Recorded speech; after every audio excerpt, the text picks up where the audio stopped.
E eu chego a dizer aos meus alunos que as disciplinas de humanas, elas podem ser tão complicadas e tão complexas quanto as chamadas disciplinas exatas. E aí, quando eu chego a dizer isso para eles, é que eu já cheguei num ponto de argumentação em que eles chocam-se com aquilo que eles já trouxeram quando chegam à escola. Então, um primeiro ano totalmente despreparado de uma reflexão, de um pensamento crítico. Ele passa até agora uma disciplina, eu chego a eles a dizer que a disciplina de filosofia é como se a escola tivesse ofertado ao intelecto humano, a escola tivesse ofertado ao intelecto humano um tempo e um espaço para que se pudesse realmente exercitar esse intelecto humano. A crítica às exatas é que elas já seriam exatas, elas já têm uma resposta pronta, acabada. As de humanas, não, porque não tem como dar uma resposta prática, acabada, no estudo da sociedade, dos seres, em que eles estão em constante mudança. Então não teria. Teria uma capacidade de compreensão, a busca pela compreensão desses seres. Então, quando eles chegam à escola e têm contato com disciplinas como sociologia, filosofia e uma história com a metodologia diferenciada, então eles estranham, eles vão estranhar. Porque eles trazem as suas crenças, as suas ideias dentro de um arcabouço de paradigmas.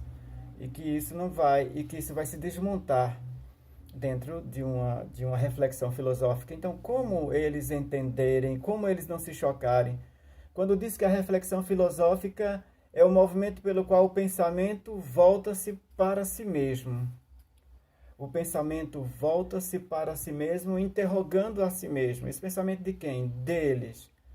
O pensamento da pessoa, o pensamento do aluno. Volta-se para si mesmo, interrogando a si mesmo. É complexo essa compreensão, requer tempo, não pode rapidamente falarmos isso e pularmos para outro conteúdo, outro momento, não tem como, porque daí então a gente vai ter que falar então sobre esse pensamento, o que seria esse pensamento do homem, que ele começa físico, o pensamento começa no âmbito físico, que são essas comunicações elétricas com células neurais, até então é físico, energético, e depois para partir por uma questão metafísica do pensamento.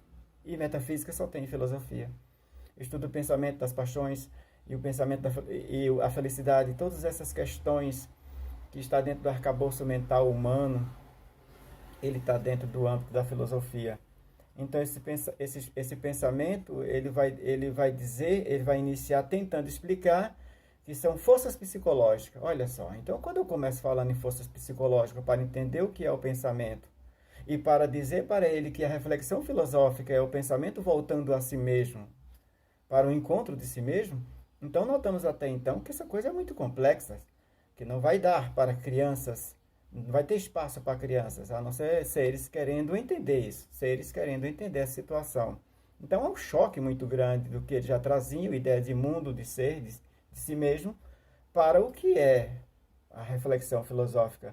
Então, essas forças psicológicas, elas atuam moldando o pensamento humano, que não pode ser capturado, não pode ser medido em laboratório, mas tem um dado importante sobre ele, porque participam de toda atividade realizada pelo ser humano. Ela que vai definir o meu pensamento, as minhas ações, a materialização dos meus pensamentos. A minha fala é a materialização do pensamento. Enquanto eu estou falando, já foi produzida essa ideia do que eu vou falar no meu pensamento. Olha a complexidade da filosofia e olha o choque que eles terão quando a gente apresentar a filosofia com esses aspectos. É difícil, né? Então fica aí, a ideia é essa forte de que as humanas são tão complexas, ou talvez com complexidade maior do que as disciplinas de exatas. É para reflexão.